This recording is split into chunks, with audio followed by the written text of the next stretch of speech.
Pemiliknya hanya berkata singkat, kalau malam jangan biasakan menyapa suara apapun dan jangan pernah tidur di kamar depan. Selamat datang di Malam Tanpa Suara. Di saat malam larut, ketika dunia terlelap dalam sunyi, ada suara yang berbisik dari kegelapan. Disinilah kisah-kisah mistis, kutukan, dan rahasia gaib yang akan menemani langkahmu di dalam kegelapan.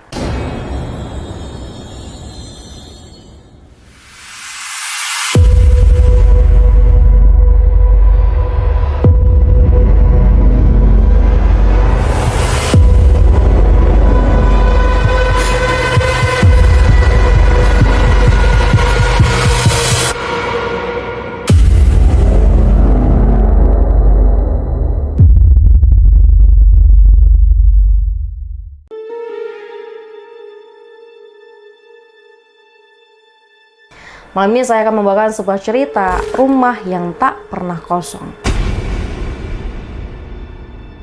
Di Pacitan ada rumah-rumah tua peninggalan Belanda yang tak pernah roboh tapi juga tak pernah benar-benar hidup. Rumah ini tidak terkenal angker karena yang tinggal di dalamnya jarang sempat bercerita.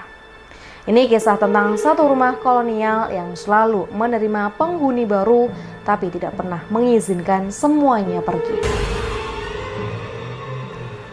Rumah itu berdiri di Jalan Lama Pacitan, catnya mengelupas, jendelanya tinggi, langit-langit terlalu luas seperti dibuat orang yang tingginya tidak wajar. Doni, seorang pegawai proyek, menyewa rumah itu karena satu alasan, murah. Pemiliknya hanya berkata singkat, kalau malam jangan biasakan menyapa suara apapun dan jangan pernah tidur di kamar depan. Doni mengangguk, tentu aja tidak menuruti. Malam pertama, jam dinding tua di ruang tengah berdetak keras, terlalu keras untuk rumah kosong. Lalu terdengar suara langkah dari lantai 2. Malam ketiga, Doni tidur di kamar depan. Udara dingin, bau tanah basah memenuhi ruangan. Di tengah malam, ia terbangun. Di depan pintu kamarnya berdiri sosok pria Belanda berseragam kolonial, wajah pucat, mata hitam, kosong. Mulutnya bergerak pelan, kamar ini bukan milikmu. Lampu padam, ketika lampu menyala kembali, kamar itu penuh jejak kaki berlumpur, mengarah ke tempat tidur Doni. Doni bertanya ke warga sekitar, seorang nenek berkata lirih, rumah itu dulu tempat Belanda menyiksa orang yang mati, tidak pernah dikubur. Setiap penghuni baru selalu dititipi satu jiwa lama. Malam itu Doni melihat bayangan di cermin. Bayangan itu tidak bergerak mengikuti tubuhnya. Ia tersenyum lebih dulu. Malam ke-7, jam kembali berhenti di jam 3 waktu Indonesia bagian Barat. Semua pintu terkunci sendiri. Dan setiap sudut rumah muncul bayangan. Ada yang tanpa kepala, ada yang tubuhnya berlubang, ada yang digantung. Dan di tengah ruangan, pria Belanda itu berdiri.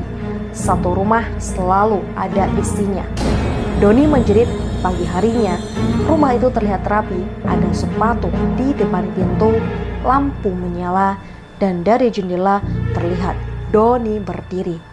Diam, tidak bergerak, bukan sebagai penyewa, tapi sebagai penghuni tetap. Jika kamu menemukan rumah tua yang terlalu murah, jangan tanya kenapa harganya murah. Tanyakan siapa yang belum pergi. Karena ada rumah yang tidak mencari uang, ia hanya mencari pengganti. Jangan lupa untuk like, komen, dan subscribe channel Malam Tanpa Suara dan tunggu cerita kita berikutnya.